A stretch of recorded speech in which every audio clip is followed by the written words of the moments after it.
On November 18, 1978, in a jungle clearing in the South American country of Guyana, 909 people died.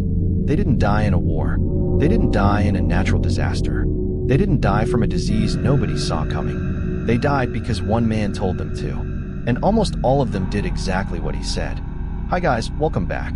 Okay, so I have been thinking about how to start this video for a long time. Because this is one of those stories where the facts alone, just the bare, documented facts, are almost impossible to absorb. 909 people, in one place, in one afternoon, gone. And the reason why they're gone is the part that keeps me up at night. Because it's not a mystery. We know what happened. We know who Jim Jones was. We know what he built. We know how he built it.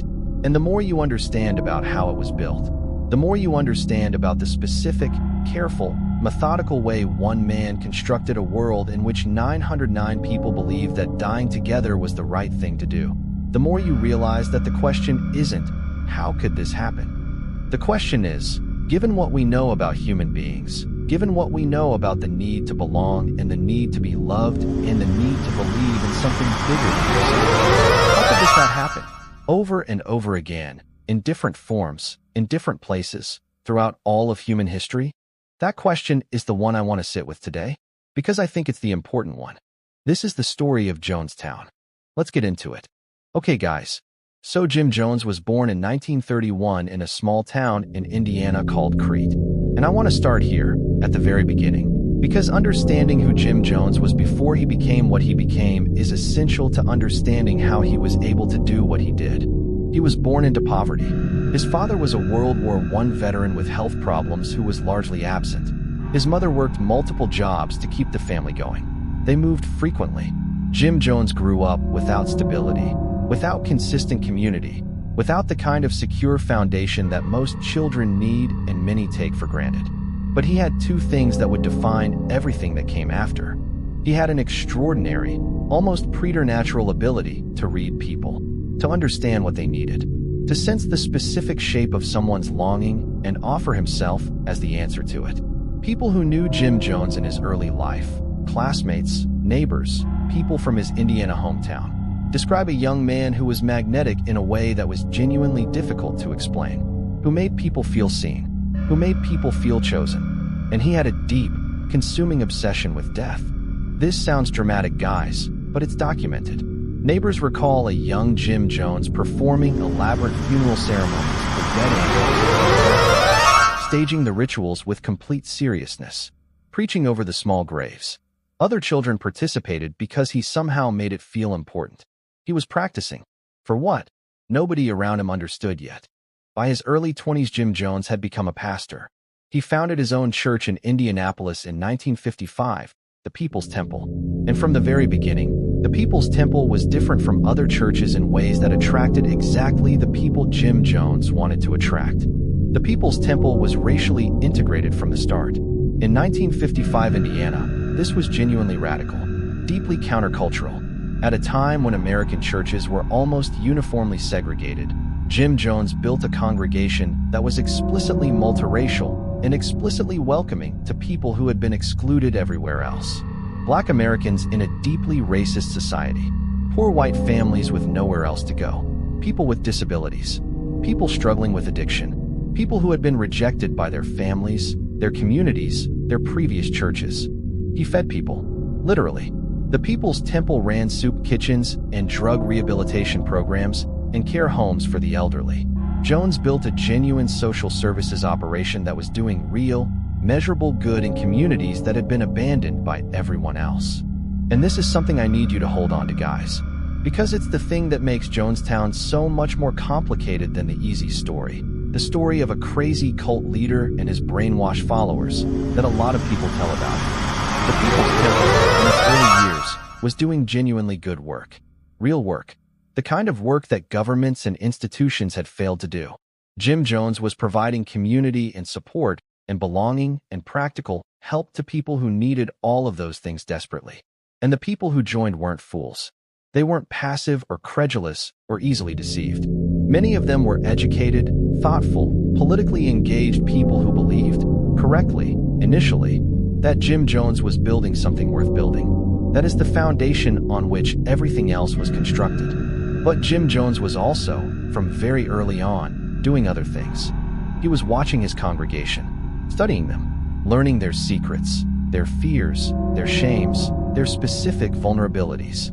Members were encouraged to write letters to Jones detailing their personal struggles, their private sins, their hidden anxieties. These letters were kept, filed, used.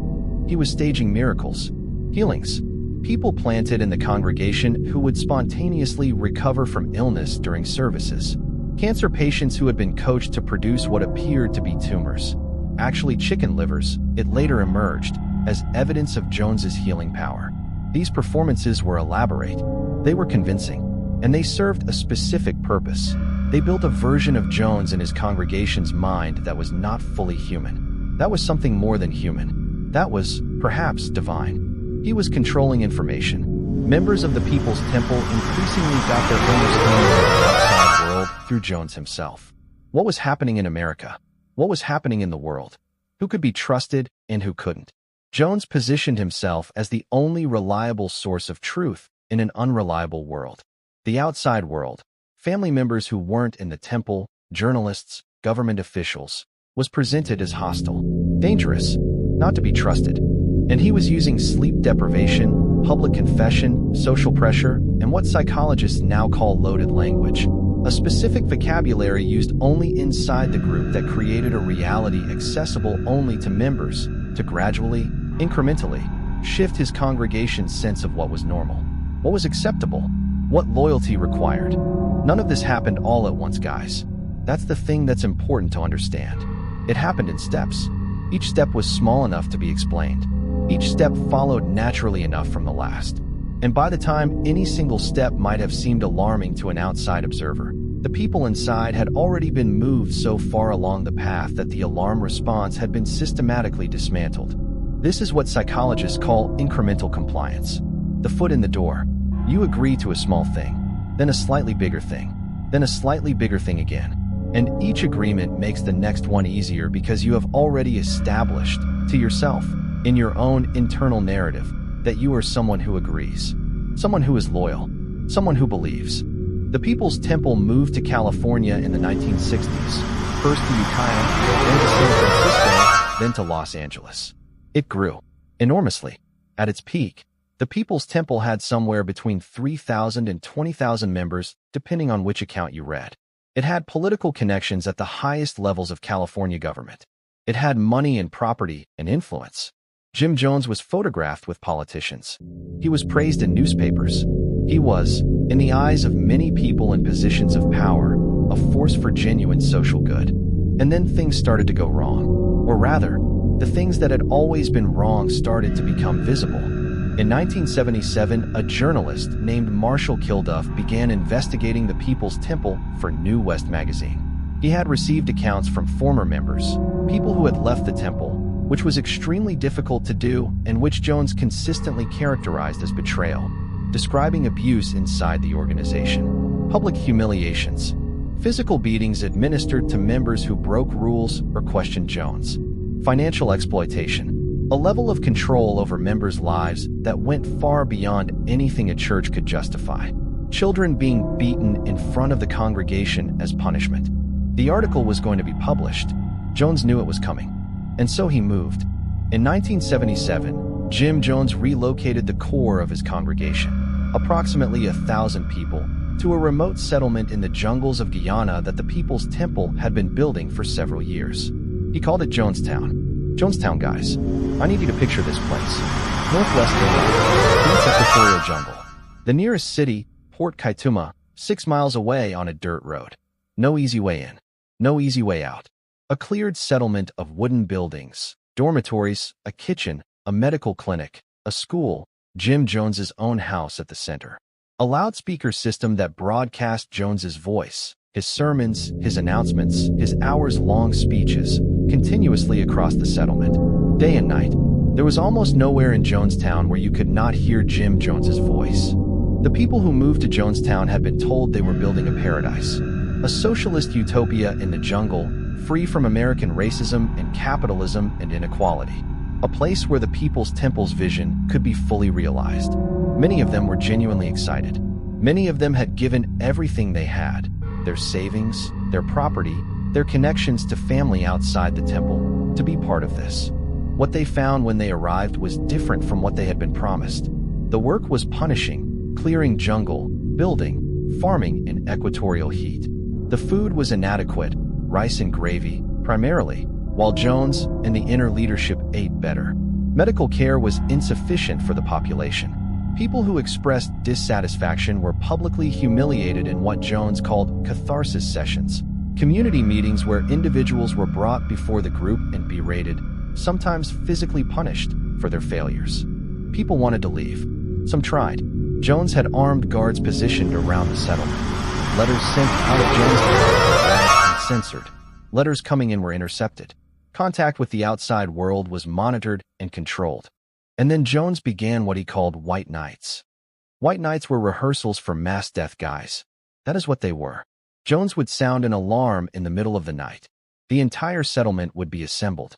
Jones would announce, from his position at the loudspeaker or in person, that enemies were coming, that the end was here, that the only dignified response was revolutionary suicide, and he would distribute cups of liquid and tell people to drink. The first several times, the liquid was not poisoned. It was Flavor Aid, the grape-flavored drink that has since become permanently associated with Jonestown in the phrase, drinking the Kool-Aid. Jones told people afterward that it had been poisoned, that they had just participated in a test of their commitment, that they had proved their loyalty by being willing to die. Some people were relieved to discover the drink hadn't been poisoned. Some people, by that point, had been in Jonestown long enough and had been broken down enough that they felt something closer to disappointment that it wasn't real, that they hadn't gone through with it, that the release hadn't come. This is what prolonged psychological manipulation in conditions of isolation, sleep deprivation, inadequate nutrition, and constant fear does to the human mind, guys. It doesn't create robots. It doesn't produce people with no inner life. It produces people whose inner life has been slowly, methodically redirected, whose sense of self, whose understanding of what they want, what is right, what is possible, has been reshaped from the outside until it no longer resembles what it once was. In November 1978, a U.S. congressman named Leo Ryan flew to Jonestown. He had been receiving letters from constituents with family members in the settlement. Concerned family members. People who believed their relatives were being held against their will. Ryan was a known advocate for constituent services. He took the letters seriously. He organized a delegation that included journalists and concerned relatives and flew to Guyana. Jones initially refused to allow Ryan into Jonestown, then relented. Ryan arrived on November 17, 1978. He met with residents. He toured the settlement, and several residents, quietly, carefully, away from Jones's inner circle, gave him notes asking to leave, to be taken back to America. Jones let them go, or appeared to. 14 people left with Ryan's delegation the following day, heading for the Port Kaituma airstrip to fly out of Guyana. At the airstrip, People's Temple gunmen arrived. They opened fire on Ryan's delegation. Congressman Leo Ryan was killed. 3 journalists were killed. One of the departing temple members was killed. Others were wounded and survived by hiding or playing dead. When Jones heard what had happened at the airstrip, when he understood that the story of Jonestown was now going to become international news, that there was no longer any possibility of containing what had been building for years, he called the settlement together. It was November 18, 1978. Jones took the mic, and he spoke for a long time. The recording exists, guys. It is called the Death Tape. It is available online. I'm not going to play it here, and I'm not going to quote it extensively, but I'm going to tell you what it contains. Jones told his congregation that the time had come, that the revolutionary act they had rehearsed was now real, that enemies were coming. He described an imminent armed attack, though there was no such attack coming, and that revolutionary suicide was the only dignified response, that dying together was a political act, that it would send a message, that their deaths would mean something. He called it stepping over, a transition, not an ending. A large metal tub was brought out. It was filled with Flavor Aid mixed with cyanide, Valium, Phenergan, and chloral hydrate. Syringes were prepared for those who couldn't or wouldn't drink. The children went first. I need to stop here, guys, because this is the part that I find it hardest to move past. The children. There were 304 children in Jonestown. They did not choose to be there. They did not choose Jim Jones. They did not choose the People's Temple. They were born into it or brought into it by parents who believed they were building something worth building.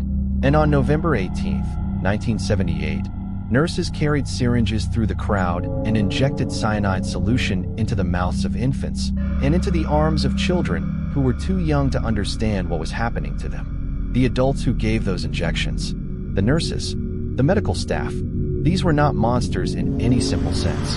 These were people who had been in Jonestown, who had been through the White Nights, who had been told and had come to believe on some level that what they were doing was an act of love, of protection, of revolutionary dignity. That is the most disturbing thing in this entire story, guys. Not Jim Jones. Jim Jones was a narcissist and a manipulator and a monster in ways that are, while horrifying, comprehensible. The most disturbing thing is the nurses. The ordinary people who had arrived at a place in their minds where injecting poison into a child's mouth was an act of love. That is what sustained psychological manipulation does. That is where the road goes if you follow it far enough. After the children, the adults drank. Some willingly. Some were injected by force. The autopsies of some victims showed injection marks inconsistent with voluntary ingestion. Some tried to run. Some accounts describe people at the perimeter of the crowd attempting to flee into the jungle and being forced back. The death tape records the sounds of the crowd. People crying. Children screaming. Jim Jones's voice telling people to stop crying. Telling them dying was not something to cry about. Telling them it would be over quickly. It took approximately 5 minutes for cyanide poisoning to kill. When Guyanese authorities entered Jonestown the following day, they found 909 people dead, arranged in clusters, families together, in many cases, arms around each other. The settlement was otherwise intact. The buildings were standing. The kitchen still had food in it. The school still had children's drawings on walls. Jim Jones was found with a gunshot wound to the head. Whether he was shot by someone else or shot himself is not definitively established. He was 47 years old. The aftermath of Jonestown is its own story, guys. And it's one that deserves more than a paragraph, but I want to give you the shape of it. The American public struggled enormously with how to understand what had happened. The early coverage, and some coverage that persists to this day, characterized the victims as gullible, as brainwashed, as people who had somehow abandoned rational thought and deserved at least some of their fate for following a man like Jones. This framing is wrong. It is harmful, and it does something very specific and very convenient. It creates distance between the people who died in Jonestown and everyone else. It says, I would never. I am not like them. But the research that has emerged in the decades since Jonestown, the work of psychologists and sociologists who have studied the People's Temple and what happened in Jonestown in detail, tells a different story. It tells a story about the universal human need for community and belonging and meaning, about the specific social conditions, racism, poverty, political disillusionment, that made the People's Temple an appealing option for people who were being failed by every other institution around them, about the specific psychological mechanisms through which compliance is built, incrementally, in ways that are almost impossible to detect from the inside. None of this is an excuse for Jim Jones. Let me be absolutely clear about that. Jim Jones was responsible for 909 deaths, including 304 children. He was a predator who understood human vulnerability and spent his entire adult life exploiting it. But understanding how he did it, really understanding it, not dismissing it as the actions of a crazy man and his brainwashed followers, matters. Because it is the only understanding that is actually useful. The only understanding that can tell us something about how to recognize the early stages of this kind of manipulation. About what the warning signs look like before they become irreversible. The warning signs, guys, because they existed. They were there, and they were visible to people who were looking. The demand for total loyalty. The isolation from outside relationships and sources of information. The public humiliation of anyone who questioned leadership. The financial extraction, members signing over their assets, their income, their savings to the organization. The sleep deprivation. The loaded language. The vocabulary that only made sense inside the group and that functioned to mark outsiders as threatening. The rehearsals for extreme actions. The White Nights. that normalized the idea of collective death as loyalty. Every one of these is documented. Every one of them was present in the People's Temple for years before November 18th, 1978. And every one of them is present in various forms and combinations, in organizations and movements and groups that exist today. I am not saying that every charismatic leader is Jim Jones. I am not saying that every community that asks for commitment, loyalty, and sacrifice is leading its members toward a jungle clearing in Guyana. But I am saying this. The mechanisms are real. The psychological processes through which ordinary people are moved, step by step, through incremental compliance and manufactured dependency and controlled information, toward extraordinary things are real. They have been studied. They are understood. And the only protection against them is understanding them. Of the 909 people who died in Jonestown, more than 70% were African American. Many were poor. Many were people who had been genuinely failed by the institutions and communities and systems that were supposed to serve them. Many had found in the People's Temple the first community that had ever made them feel fully seen and fully valued and fully human. Jim Jones knew that. He knew exactly what he was offering and to whom he was offering it. He spent 20 years building a world where the people most desperate for what he was providing were the people least likely to be believed when they tried to tell someone what was happening to them. That is not the story of a madman and his followers. That is the story of a predator and his prey. And the prey were not people who were different from you and me in any fundamental way. They were people who wanted what most of us want: community, meaning, dignity, belonging. And someone offered it to them, and then used it to destroy them. There are survivors of Jonestown. People who weren't there on November 18th because they were traveling, or because they had managed to escape, or because they were part of the delegation that went to the airstrip with Leo Ryan. Some of them have spent decades speaking about what they experienced, about who the people of Jonestown were, about what it was like to be part of something that started as something real and became something monstrous. One of them, a woman named Laura Johnston Cole, who survived because she was away from Jonestown that day, spent the rest of her life working with trauma survivors and speaking publicly about Jonestown. She refused to let her experience be defined only by how it ended. She talked about the people who died as full human beings, not as victims, not as cautionary tales, not as Kool-Aid drinkers, but as people who had believed in something and been betrayed by the person they trusted with that belief. She died in 2019. She was still talking about them. Okay, guys, that is the story of Jonestown. 909 people, one man, 20 years of building a world in which those 909 people believed that dying together was the right thing to do. And a November afternoon in a jungle clearing in Guyana where that world ended. I said at the beginning of this video that the question isn't how this could happen. The question is, given what we know about human beings, how could it not happen? And I meant that, not as despair, not as inevitability, but as the thing we need to sit with if we're going to take this seriously. The people of Jonestown were not different from us. The needs that Jim Jones exploited are not needs that belong to other, weaker, more gullible people. They are human needs. They are your needs and my needs. And the world is full of people who understand that and who know how to use it.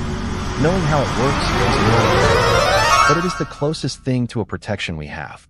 Please remember the people of Jonestown as people, as full, complex, dignified human beings who deserved better from the world that produced Jim Jones and better from the world that allowed him to operate for as long as he did. They deserved better. And so did the children. Okay, I need to stop there, guys. If this video was worth your time, and I hope it was, please hit the like button. Subscribe if you haven't yet. Turn on notifications. And please, leave me a comment. Tell me what you think. Tell me what sits with you after hearing this. Because this is one of those stories where I genuinely want to know where you land when it's done. I'll see you in the next one. Take care of yourselves. Bye.